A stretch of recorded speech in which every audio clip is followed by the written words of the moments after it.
Hello guys, তো আজকে আমরা যাচ্ছি রথের মেলাতে। আমার সাথে যাচ্ছে সুমি, আর সাথে যাচ্ছি মিষ্টি বোনটা। আমরা অনেক দিন ধরেই ভাবছি মেলাতে যাব, কিন্তু আমাদের ডান্স প্রোগ্রাম ছিল, সেই জন্য আমরা মেলায় যেতে পারিনি। আর আজকে মেলার লাস্ট দিন ছিল, তাই চলে আসলাম মেলাতে। আর আজকে খুব গরম পড়েছিল। আমাদের কুচবিহারে অনেক দিন ধরেই বৃষ্টি হচ্ছিল, বাট আজকে রোদটা উঠেছে। আর এত ভিড় ছিল আজকে, যেহেতু লাস্ট দিন ছিল।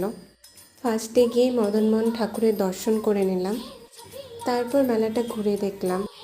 আর দেখতে দেখতে আমরা জুয়েলারির দোকানের সামনে চলে গেলাম, আর খিদেও পেয়ে গেছিলো আমাদের।